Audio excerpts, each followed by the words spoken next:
What is happening? AJ Gamer Dude here, and I've got this Kotaku article up in front of me talking about how Embracer is going to be shutting down Volition, who make the Saints Row series. Now, that's what they're mostly known for, but I want to actually highlight another game series that they've done a lot of work with.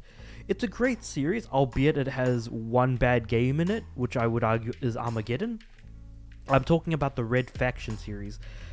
These guys also did Free Space 2, but in saying that, I'm actually not ancient enough to actually remember how big Free Space was. I know it was really big with space shooter fans, but, you know, it is what it is.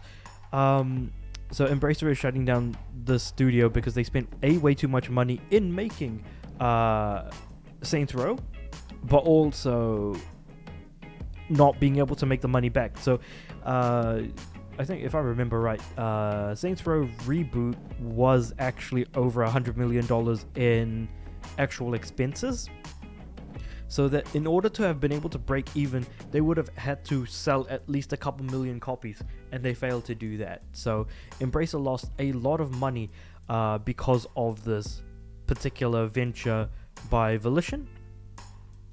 And obviously Volition was very hostile to its player base, saying, you know, the way in which Saints Row the 3rd and Saints Row 4 were, that, you know, everyone has kind of grown up and not wanted to appreciate the sort of toilet humor that we've been used to with Saints Row 3 and 4, and even just the way Saints Row 2 was, which was significantly more grounded, and I really like the Saints Row 2 references in Saints Row 4, but even so, like, it doesn't change the fact that Volition was somewhat hostile to its group, to its own fan base and the people who play their games. What also doesn't help matters is that Embracer did try to get I think it was $2 billion a deal with the Saudi prince, and that went completely under, which ultimately ended up ruining Embracer's day very, very badly, as now they are looking at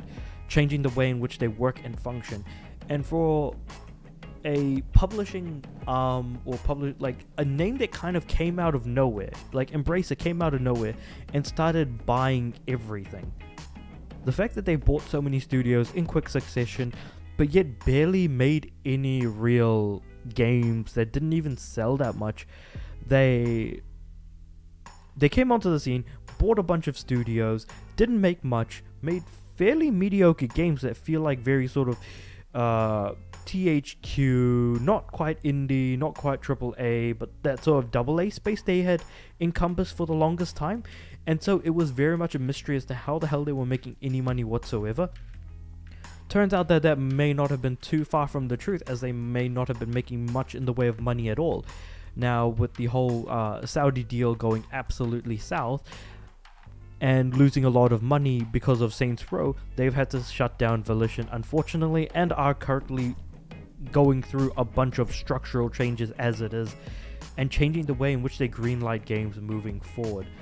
So not only have they lost a ton of money, but they've had to have like a long, hard look at themselves in the mirror and had to like look at themselves and say, tell themselves, this is what's going wrong, everything right here, we need to change, and if we don't, we're stuffed, we may very well go under. So with all that said, unfortunately Volition has had to shut down and was a sacrificial lamb upon the altar of the decisions that were partly made by Embracer, but also the quality of the game that Volition made, which is hard to believe that Saints Row was bad enough and insulted its audience enough to the point where it was enough to get a 30-year-old studio completely shut down.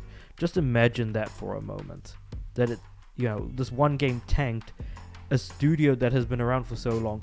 And while I hate it when studios shut down, like, nobody deserves to lose their job, no one deserves to have, food be taken off of their table, it sucks even more. And I feel like it's only so much easier to blame Volition. But I would actually, not Volition, sorry, Embracer is what I meant to say. It's so easy to blame Embracer as like the larger organized entity. So who knows what's going to happen with Saints Row? Like, in my mind, I kind of wish they learned from the mistakes of the Saints Row reboot in order to make a good game moving forward, but that's not going to happen. When they're also celebrating their 30th anniversary with a post saying, "Here's to another 30" on their LinkedIn page, wow. Hindsight really is, 2020 when you really think about it. So yeah, let me know what you guys think about Embracer shutting down Volition. And also let me know what you guys think about Volition as a studio regarding Saints Row reboot. Because obviously, like, no studio ever remains the same. There's going to be turnover. People are going to change. Attitudes between things are going to differ when time goes on. So maybe all of the people who made Saints Row 3 and 4 are no longer there, and therefore can't really, push for those jokes that they had in those games to kind of make a return. Who knows? Who knows what could have happened? What would have happened? Hell, what should have happened even? But yeah, like this video if you liked the video, and if you didn't, that's all good. Subscribe to the channel because I'd like my videos to go out to more people, add more people into the conversation. More people means different sorts of opinions, views, and everything else in between that can be shared in the comments below. And of course, I'm aiming for 100 subs by the end of the year. And with all that said and done, I'll see you guys next time.